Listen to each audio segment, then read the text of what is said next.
Hey guys, welcome back to Script by Sia, your podcast for strippers, sex workers, and all the naked people all over the world and online now too. So we are back this week with another episode for our mini COVID series.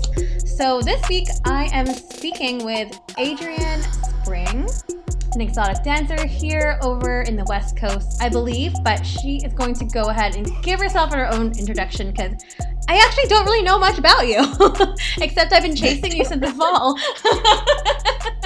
That's funny. Yeah, but tell the audience who you are, why you do anything and everything. Right. Basically, I've been doing this for about 11 years. So I started in BC in roughly 2008. It was a lot more relaxed of an industry at that time. It was, stage focused. Private dancing didn't really exist. You'd have fucking 9 shows a day, 6 days a week. Wow. It was a lot of work. I didn't really take it seriously when I got into it. And then it was kind of funny because what happened is that my first week, I think, was in Victoria, and I had, ankle high boot or ankle high shoes. And I had no idea how to move. So I stepped up, onto the stage. First thing I did, and it was planned. I just had no idea how to do it. Classic. Straight up wipe out. And, it was the woman who was a teacher. I really wish I could remember her name, but I remember how she moved. Yeah. And her, how she talked and her attitude, really sweet woman. And she tried so hard. And I was I'm cool with this. It's no, honey, you're really not. You're screwing up left, right, and center. But, I had buzz cut hair. My understanding of makeup was rudimentary at best. It was like a clusterfuck on all levels. We all got to start somewhere. The spirit was there, but the sort of the practicality was missing at that point. Oh no!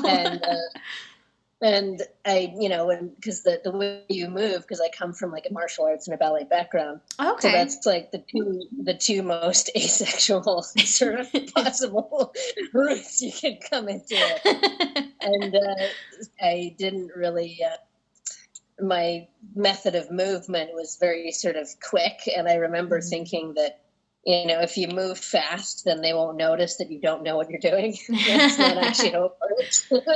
That's common. Yeah, the fast movement in the beginning, it's always woo, nerves, everything, all that. Yeah. Right. Classic. Yeah, I know it's a giant panic button basically, and it's it was a mess.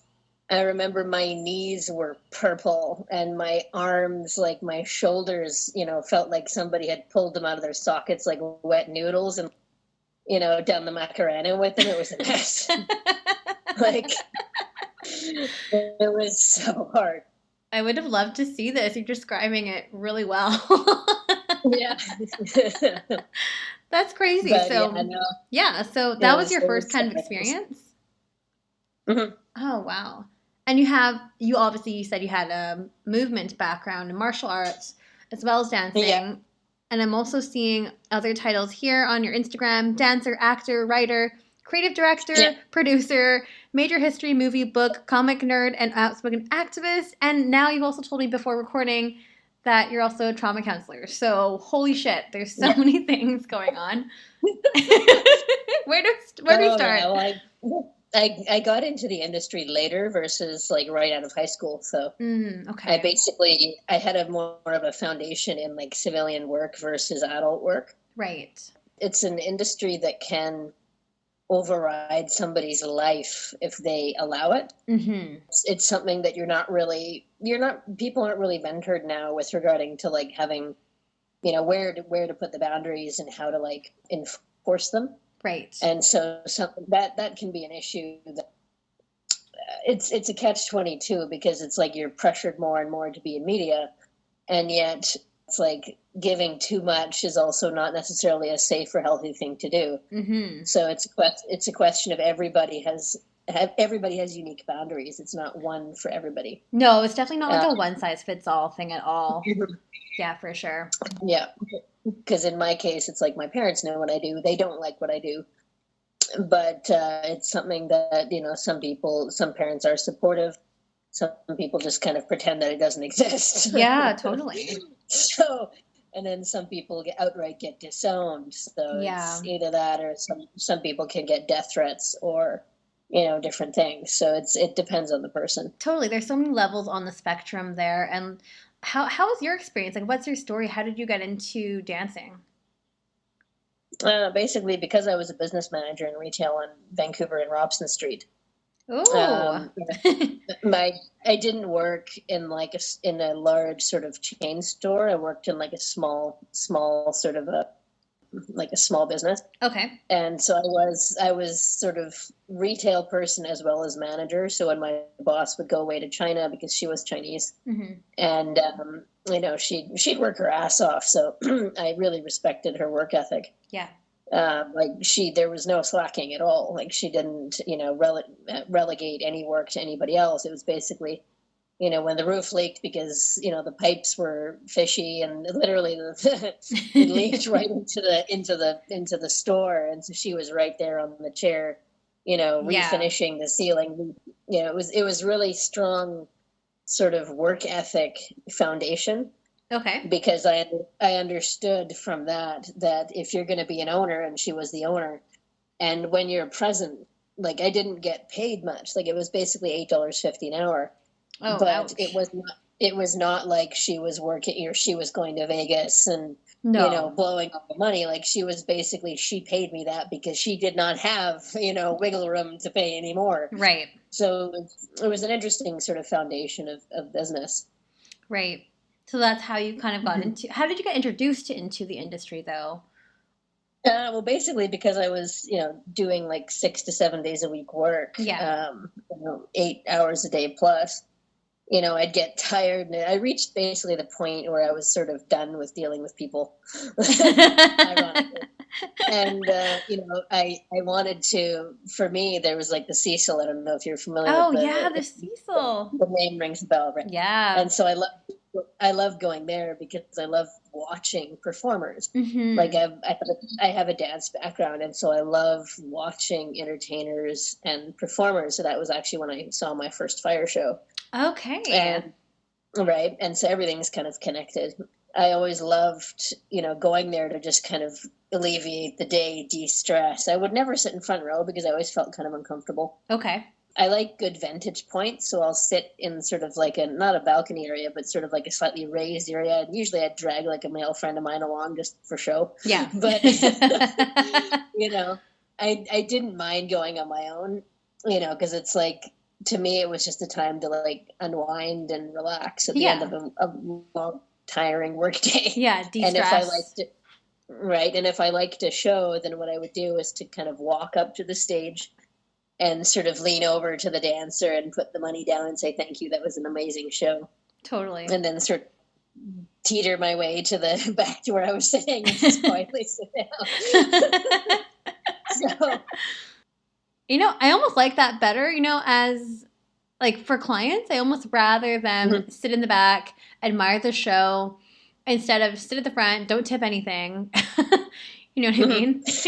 What's one thing I find that's different is because it's like when I started in BC, because I started in BC first for 5 years, then I was in Alberta for 5 years, Okay. then I was, or it feels like 5 years anyway, fuck. Then now I'm working in Manitoba, which is like a sort of BC, but kind of not. Okay. So it was basically 3 very different systems that I worked in. Right. And I've also worked in Ontario, and I've also competed in Australia, New Zealand, and the States. Oh, wow. So it's like it's interesting to see different perspectives of the industry, different rules, different sort of audience interactions. For me, the worst thing ever is when you have like a crowd that's sort of disinterested and quiet. Yeah, I hate that. I've also, right. It's with regarding to tipping, this is something that people don't necessarily, a lot of the dancers, unfortunately, now have gotten quite aggressive. I understand it. Yeah. It's a catch-22 because when I started, 11 years ago, the economy was better. Like it was doing more prosperous industries were open, meaning Right. in BC, forestry was big, the pulp mills were big, you had mining industry. So basically, there was more money to go around. Yeah. And so tipping was more prolific. Also, you'd have the canning industry, fishing industry. So the economy in the province was more healthy. Right.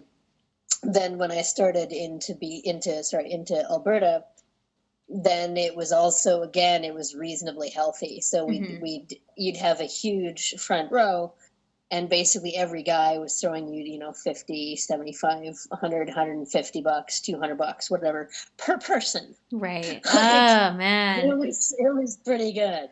Back in the So, day. right.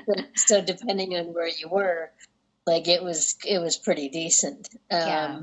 And then, you go to Manitoba, and it's a much less tipping oriented province. Like it's more Oh, the system out there is more relaxed. Like it's more casual. it's more chill. It's not really focused around the stage. Quite often the stage just happens to be there, sort Ew. of thing. So it's a very different situation, because they don't necessarily have strip bars. They have bars that might have strippers at, segments of the day. I see. So it's a very different system. Right. And the thing that, with regarding to tipping and dancer aggression, is that because I've seen it in Alberta as prevalent, unfortunately, and also in social media, you see it where the girls are like, if you're not tipping, get the fuck out of front row. And Yeah. it's a catch-20. It's a catch-22, because you have no idea what the guy's going through. You have no idea. He might be broke now, but he might in a month, drop $100. Like you have Yeah. no clue. You just don't know. But it's a catch-22 on our end as dancers, because our overhead is increased. Right. We have less shows. We have, what do you call it there? Accommodation fees have increased. Food Right. is not going down either. Yeah. Like our upkeep has not decreased, but the economy has not taken that into consideration. Like house fees have increased. Increased. Yep. Quotas are now an issue. If you don't make the quota, then it's like you're going to either lose your paycheck, or you're going to get, one side of your shirt ripped off, sort of thing. Yeah. Like there's no balance between the economy being in trouble and easing up on the dancers. It's kind of like you're more pressured to be more, like I was in Edmonton at one point, and it was funny because the bar was like next to fucking dead. There was like 4 guys or 5 guys or whatever. And the one guy I was talking to at the bar, and he was like, oh, and my usual comment is like, oh, would you like a private dance? Like, I'm not a very aggressive seller. Yeah. And he's like, and he told me, it's like, you need to be more aggressive. You don't, Oh, really? you shouldn't be giving the guy a choice. And this is a customer. And I was like, well, how did that work out? Look at the bar. Like, it's so busy, man. Like, can you see all the customers? Yeah. And it's a catch-22, because it's like a friend of mine who was working there. She had a regular that came in, he was chatting with her, whatever. And then he's like, oh, okay, I got to get, some stuff from his truck. And so he goes out, and then 2 freelancers followed him to his truck. Oh my God. And started harassing him. And Seriously? It's not your customer, number one. Yeah. Number 2, you're literally stalking this guy. That's so creepy. And he felt so uncomfortable. Well, it's basically, it's a self-perpetuated problem. It's something that it was created from the top, and then it snowballed out of control. Right. And I've gotten in a lot of shit for being critical about it. But the thing is that as a business manager before I came in, I can see long term what happens. Yeah, totally. It doesn't help the business grow, and people talk outside of the business with regarding to audience people, and that's how you basically destroy your industry. Because when people know that they're not going to be relaxed in the bar, why are they going to go into the bar? Yeah, they're not going to come back. There's no incentive. It's just like, why would I want to go there if I'm just going to be harassed the entire time? That's the problem, and it's Right. something that it's an industry-wide issue, and a lot of people don't like the criticism. But the issue that you run into is that when the economy is not where it was when it was more free-flowing money, you literally cannot wring the money long term out of something that isn't there anymore. It's not there anymore. Yeah, exactly. And the whole Like adult it's industry is completely changed, as you said, because you said Mhm. you've been in the business for over 10 years. You said 14 years or so? Or 11 years? Yeah, 11 years. Oh gosh, okay. Geez, that's still like longer than a decade. That's incredible. So you've It obviously feels like 14. So you've obviously seen like a huge shift in how business has Yeah. changed. You've probably seen a lot of Yeah. issues too. I know you want to speak on work and poverty issues in the adult industry. Did you want to speak a little bit on that? This is it's a sort of connected issue with regarding to the aggression. Mm-hmm. Specifically, this was a huge Alberta issue, Oh, and it's now also like an Alberta, a BC issue to some extent. right. Is that if you have huge loss hanging over your head, if you are not aggressive, then you will not get the dance numbers, so therefore you won't get the work. Right. You know, the dancer used to be judged on stage presence. Used to be judged on costume intricacy. Right. It used to be skills, and that used to be the only judge. Yeah. And then it was basically seniority, abilities, etc. And then I remember when I was new to working in Alberta, and I was in Edmonton. I worked. I can't remember.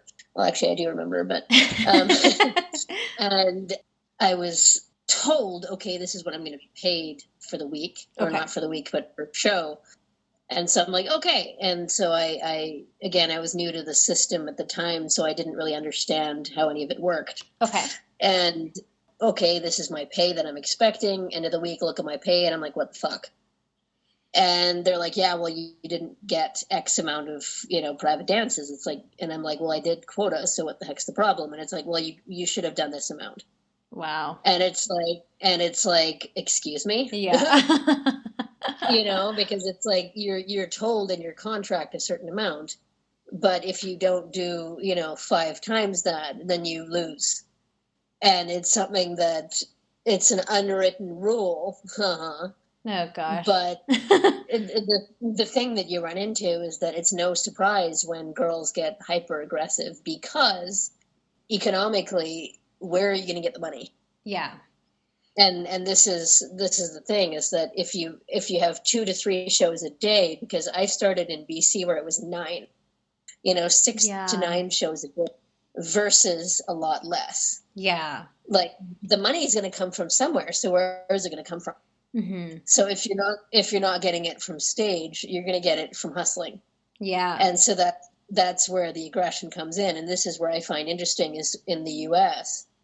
I competed, I should say, in 4. So I basically was in Colorado, Iowa, Florida, and New Orleans. Oh, okay.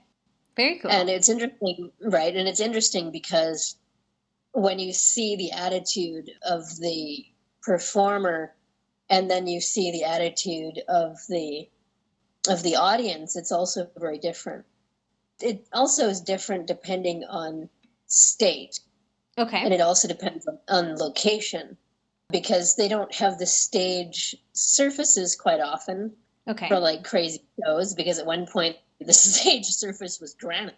Oh my God. I didn't. Yeah. Well, the thing is that a friend of mine was like, I never had an accident in my life. And I'm like, oh, don't say that. and then she did like some gymnastic move, slammed down on the stage and bust her knee. And I was like, oh shit. No.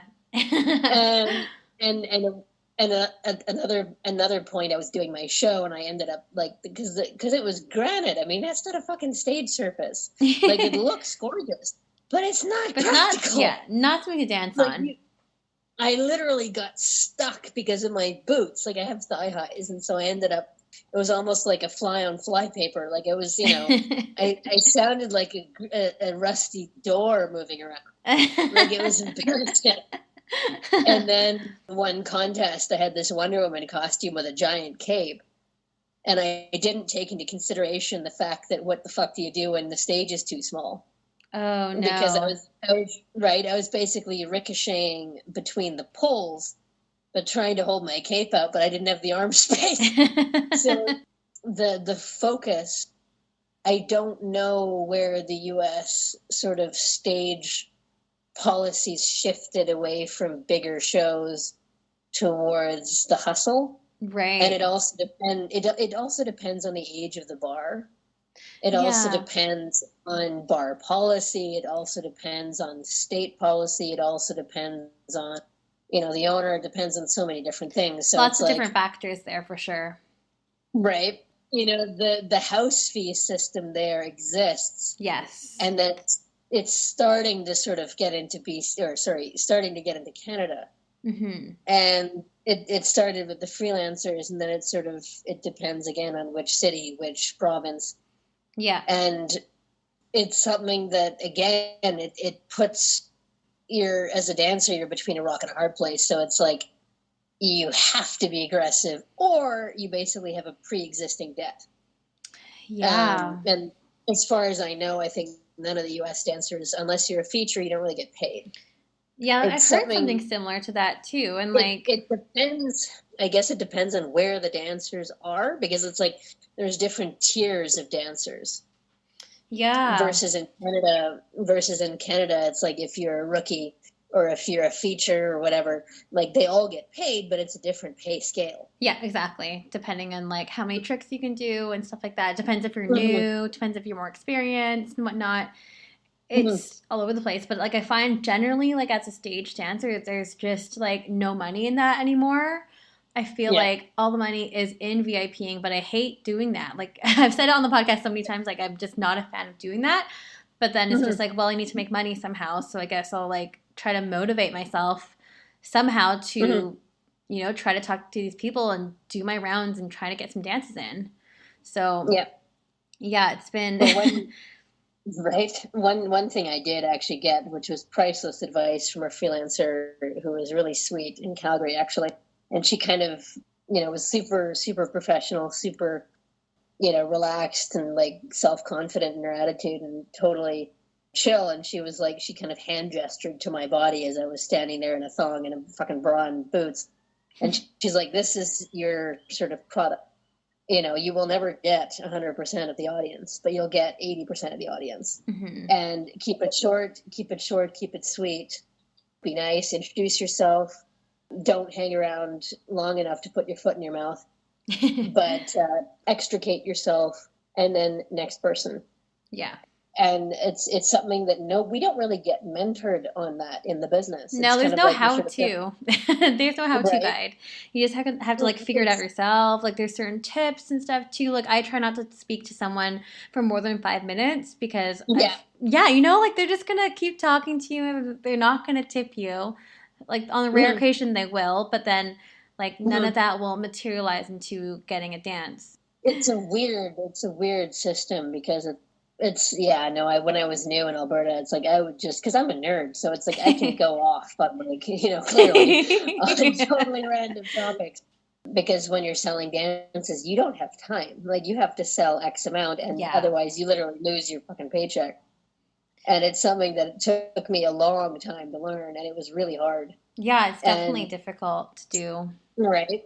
And it's like, I understand why some of the dancers, if you sit down with somebody that is a regular of theirs, they can get very angry because it's literally their wallet you're interfering with. Yeah, like you're stealing their customer, basically. It's the dancer perspective versus the civilian perspective.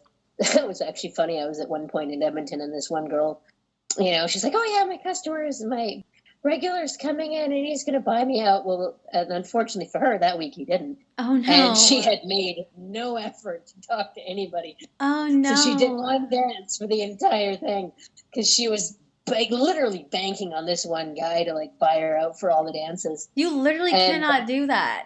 I mean, like you can, but it's so risky.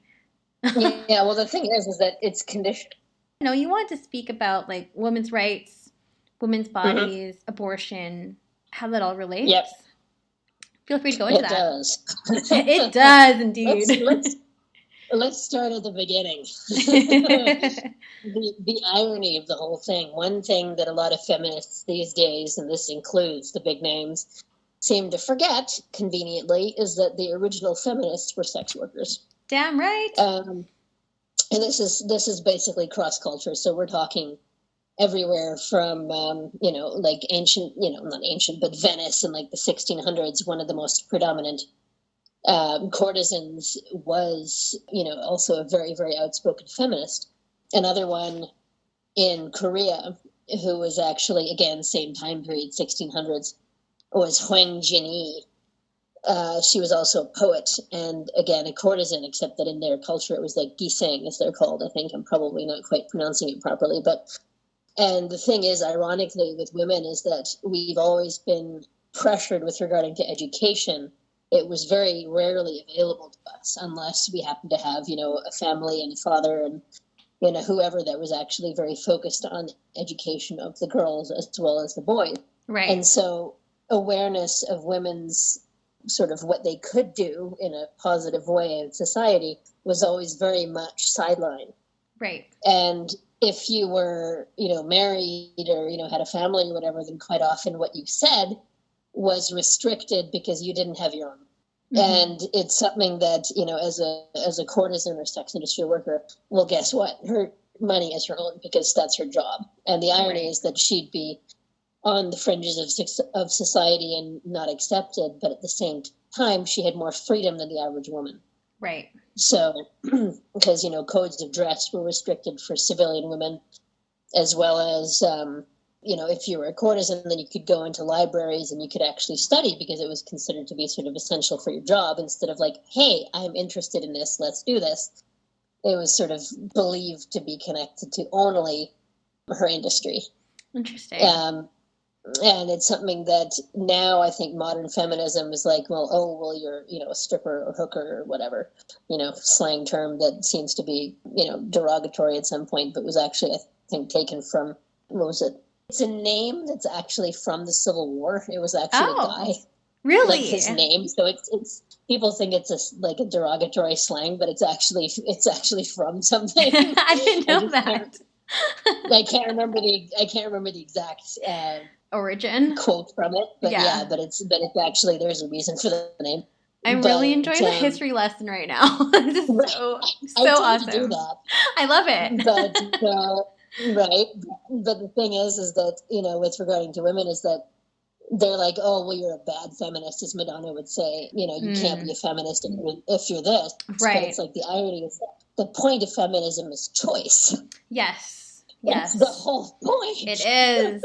But people seem to forget about that. It's so bizarre. It's because it's the observation of if they demonize us, then that makes them look better, number one. Number two, it basically boils down to, women with regarding to society and how sex industry workers are seen with society is because it's an ugly situation. When violence is done to adult industry workers, it's believed that it's our fault. Except the irony is that, guess what, honey? What's he doing behind closed doors in his own house? Right. It's something that we are viewed as the other, except we are simply a more visible part of society. So it's deemed an isolated action when it is focused against fringe groups of sex workers, instead of it's a behavioral problem of the individual, not the person that he's targeting. He's basically doing it to target the person because he knows it's not going to be punished. That's why they do it. Right. And it's simply something that people as a society like to forget, because if they actually had to really look at it, then they would admit that it's essentially, when the mother coddles the son and forgives his behavior, when you have the college varsity boy raping the girl and the girl is blamed for it and called a slut, even though he's a big sports star. Yeah. So the irony is that the amount of cases that actually is massive. Yeah. Massive. But it's not brought into, public awareness because it's not convenient and because the guy is basically a teenager. Yeah. The irony is that we only see the results when the guy becomes a serial fucking killer because he's in his 30s, 40s, 50s. Yeah. But the root of the problem that's not being properly addressed in public and society and also parenting is that behavior starts from childhood. And as a trauma counselor, that's something that I've seen, is that it's basically generational problems. So basically, where is he getting his attitude from? It's probably either his parents, his brother, or his uncle. Right. And it's something that either that or if his mother, actually, because not all mothers are 100%, healthy examples of society. Right. And that's something that people again, that boils into the whole abortion issue. Well, the thing is that just because you have a uterus and you birth the baby in no way means that you either want it or are able to deal with it. And that's something that is the assumption is that, because it was in you, you have to. It's like, no, actually, that's just a physical accident. Right. Like, it's not a physical accident, but it's basically you're biologically able to do it. That does not mean you're mentally able to do it. Yeah, or prepared There's two to. different things. Yeah.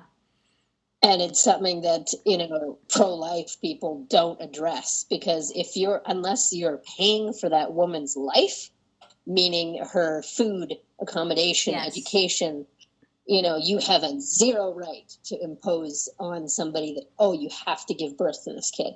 Totally. Like, do you know she's in a safe environment? Do you know, who's the father? Is it her husband? Is it the boyfriend? Is it her older brother? Is it her uncle? Is it her dad? You just don't know those factors. Yeah, that is a huge problem. Right. And it's something that, again, is not being addressed. But, yes, let's blame the adult industry. Of course. For some reason, like, the adult industry or porn or something, or whatever it is, video games, there's always, like, it's almost like a scapegoat. It is. Cop-out most women excuse. Well, the reason is very basic. It's because most people in the industry are not comfortable speaking up. So when you know that somebody is going to be silent, of course you're going to rail into them. Yeah, because they're an easier target. They're not going to fight back. Right. Yeah, because you know that accountability doesn't exist or is very, very low. Because this is why in public circles like politics, inevitably sex scandals are one of the best way to bring somebody down. Right. Because it's something that everybody, either their dick or vagina is going to be thinking with a little brain cell of its own.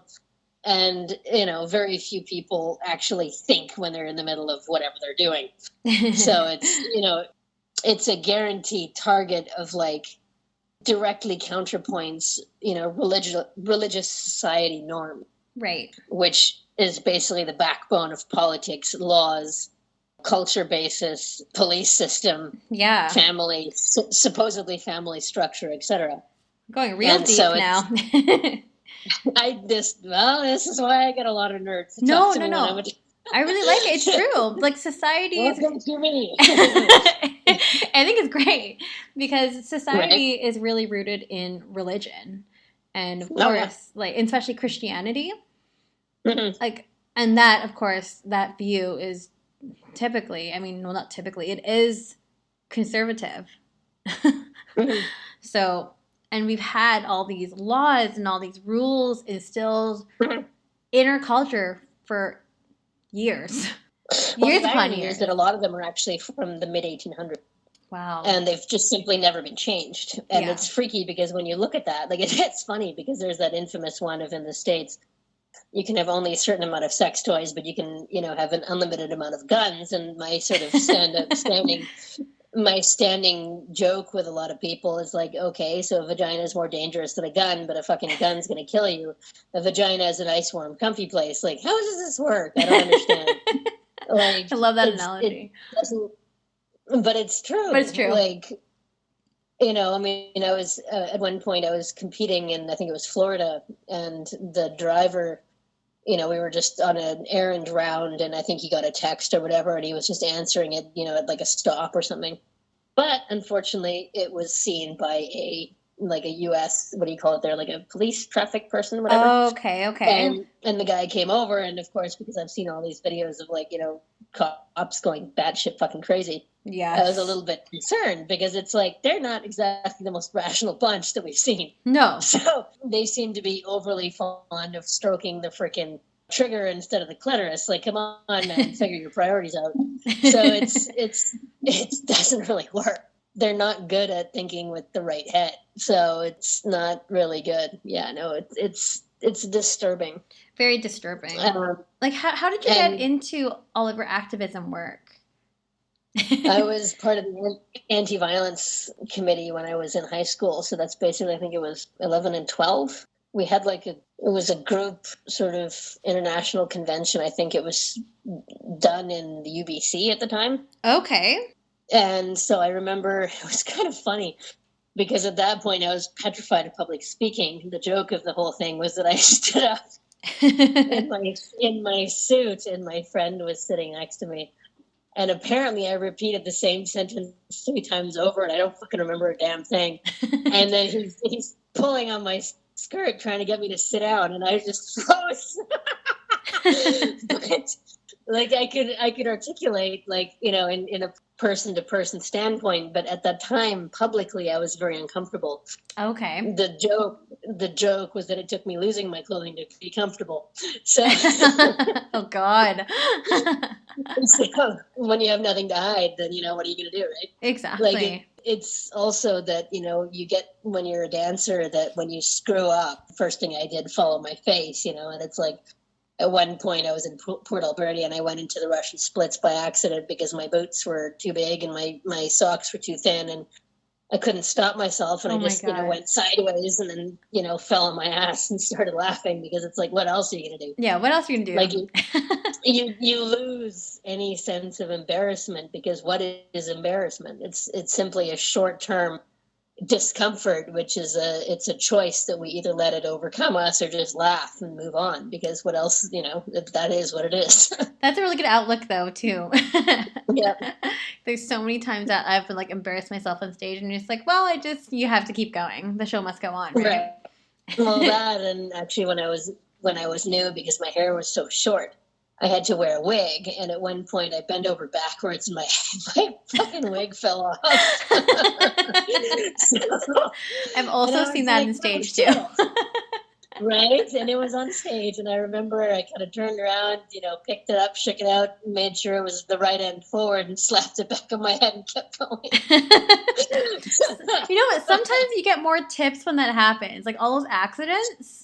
They're like, oh, they feel sorry for you, or they think it's funny, or they think it's part of the act, and like, oh, here's more money, and I'm like, okay. Well, it's also how you deal with it because if you laugh it off, then people get more engaged because it's humor and it's positive. Yes, exactly.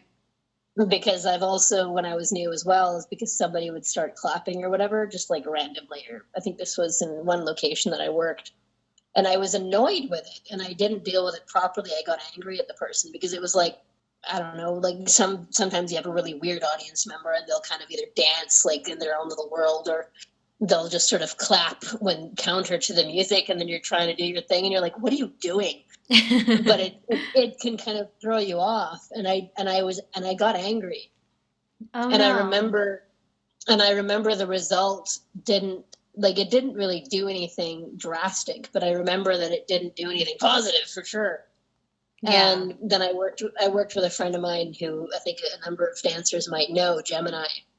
That was her name in the industry. And she's one of the most positive, bubbly, outgoing performers I've ever worked with in my bloody life. And so we traveled together for 2 years.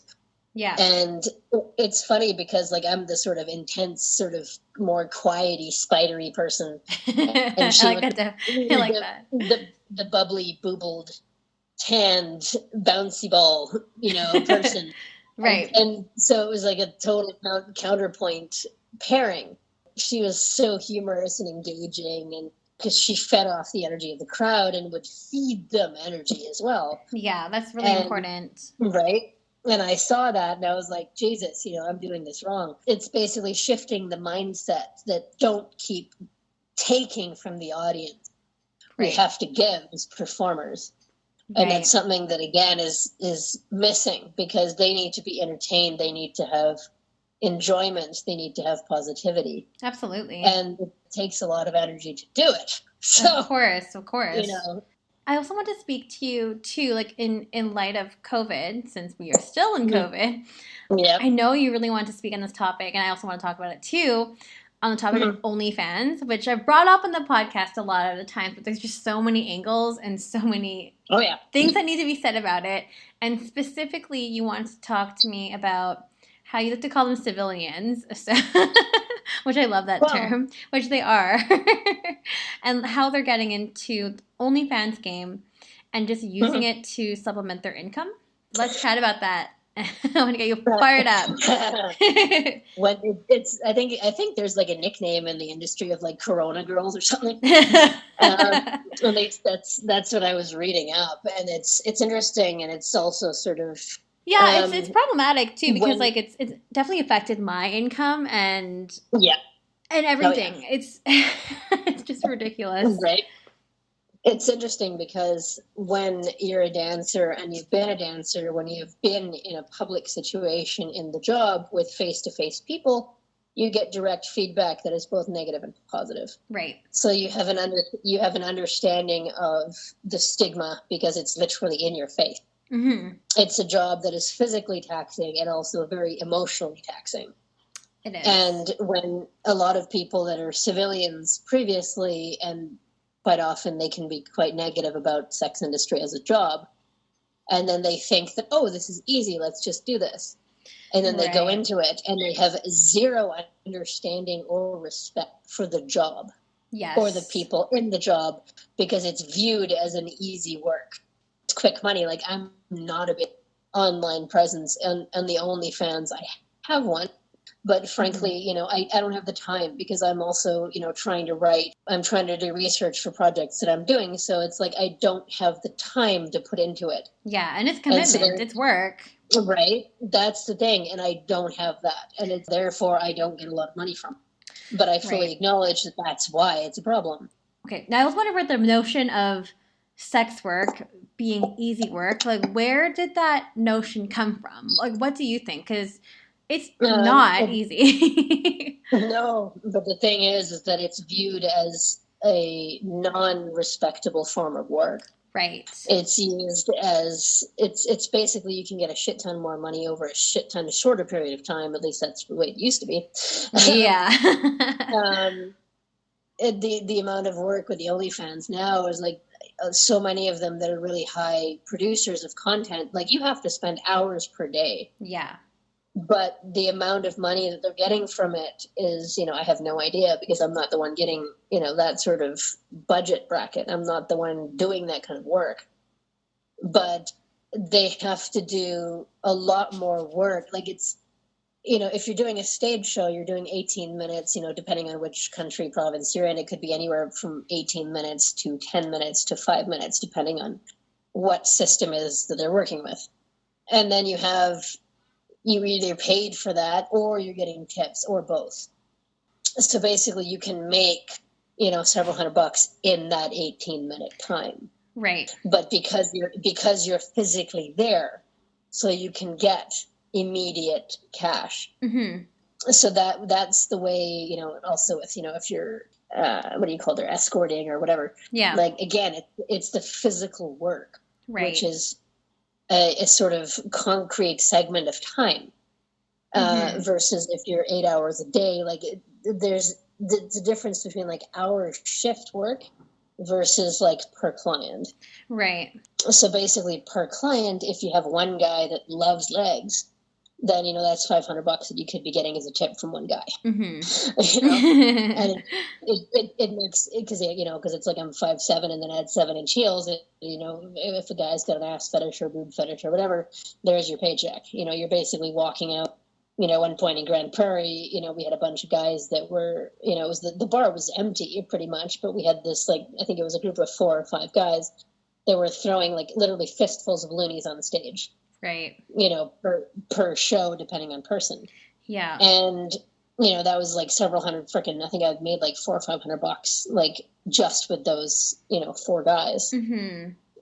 Versus if you're online, I have X amount of images online and it's, whatever it ranges, I think from like $5 to like whatever somebody will pay for like a conscription or prescription or whatever they call it. Subscription. The thing is that it's a very low price point comparative to a show they see more versus the pay that they give you. So it's like you have to do more work for essentially less money, which is something that I find very interesting, because if somebody has images out there that are kind of more risque, you have to have it online because, well, I have to have it, but the person has it online. You don't know if the guy's screen capturing it with another fucking cell phone and posting it to 10 of his buddies. Yeah. Like this is the risk. And that's the thing too. Like right now, that's a huge risk too, because there's like a lot. I keep seeing all these threads on like Reddit and Facebook and like Twitter that people are like, some guys are subscribing to some girls' OnlyFans and then taking those images and sending it to their families, which is super fucking scary.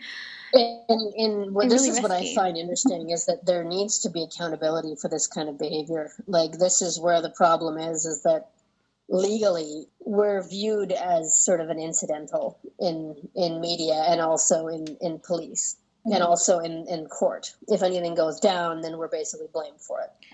And the irony is that it's a job. It's entertainment. Like, the job exists because there's a market for it. If there was no market, guess what? We wouldn't exist. Right. But it's something that we as performers need to have more control. We need to have more power with regarding to enforcing laws that directly connect with us. The adult entertainment field is basically, it's a small universe. It's a very small industry overall. Like, it's a lot smaller than people think it is. Yeah. Like, it's more... When people axe platforms, like, the platforms were created to filter a lot of the problems. And when those platforms are eliminated, how the fuck can we screen and filter? Right. Like, with sex trafficking, and this is something that's been an issue since like the 1800s, not trafficking, but sex tourism. One of the women, which, believe it or not, totally random, but the Empress Elizabeth of Austria, she was married, really high-end dude. And one of the things that she mentioned, actually, she wrote a letter about it because she would interact with the public and talk with, more marginalized people because she was a very eccentric person and this was deemed weird. Oh. And she made a letter at one point where she made the observation that a lot of the people in high-end circles would go to slum places and, basically fuck around with whatever, tight piece of ass they found attractive. Right. And then the one guy would do this from his 20s to like the age of whatever, death, basically. And so it was not uncommon for a guy to go in there, fuck somebody, and then of course, condoms did exist at the time, but it's like if you're a street worker, then your sort of ability to control that was less. So it was not uncommon for the worker to be impregnated, carry the baby to term, give birth, take care of the kid, because what the fuck is she going to do? Right. And the kid, because they have nowhere to go, no income, nothing. So guess what? In, 11, 12, 13, 14 years, the same kid, the guy who's biologically the father and has no idea, will go back to the same ghetto area or slum or whatever. Yeah. And see this pretty young thing and unknowingly knock up his own kid. Oh, and this is well, that's the thing, is because and she made this observation that, like, there's no observation of any of these guys that is going to these places. Like, nowadays guys go to like Thailand and everything else. Right. It's funny because the whole concept of, monitoring sex trafficking and, oh my God, we have to be able to see these people. And it's like, well, nobody's doing a DNA test of these places, No. Nobody's going through there, right? Nobody's going through there and literally DNA testing the kids that are born, right? If you do a DNA test and basically counter, go backwards and do a matchup with rape kits and stuff like that, and you basically link up the DNA evidence, how many of those people are going to be the same people? Yes. Like, you just don't want to know. Well, the thing is that behaviors are blamed on an industry, but it's a behavior that is accepted and it's ignored by society because it's convenient. They don't really want to solve the problem because that would actually take effort. Well, the thing is, like, and this is a huge tangent, though, too. I'm going to try to steer it back. But, well, with sex tourism, too, now that you mentioned it, it's not just in Southeast Asia or, like, third world countries. Like, it's just here in our backyard, too. And that's probably another topic I would want to, tackle for another episode, too, because that's just a huge topic in and of itself. Yeah, but it's crazy because once you go online, too, it's just a lot of distribution there too, and that's like the point that I was trying to bring back for these guys that are going on these girls' OnlyFans pages, and what they're essentially doing is distributing, because you have purchased a subscription to their page, and if you're going to be taking screenshots and sending it to their family, I'm just curious what the legality around that is, because I know that is definitely illegal, and there can be repercussions for that, but then tracking that person down might be kind of tricky. So, but that again, I would love to have someone on the show that can speak about that too, because it's like a new phenomenon thing that's happening now. You'd probably need to find like a hacker or an IT guy, basically, because the thing is online harassment is massive, huge, and accountability for that is shit. Yeah. And then they're like, oh, well, we have a right to speak, and I'm like, yeah, well, you're not exactly speaking in a very positive manner, are you? The aggression and the abuse is basically off the rails. Totally. And especially like with like revenge porn and those types of websites too. Like I would love to speak to someone that has gone through that, because there's just so much work and just trying to get that shit off the internet, because it's once it's out there, it's really, really hard to just wipe out. So for another episode, when I can find a guest to speak about that. Right. But yeah, let's go into Q&A. There's only a couple questions here because it was such a last minute, hey, send some questions, peeps.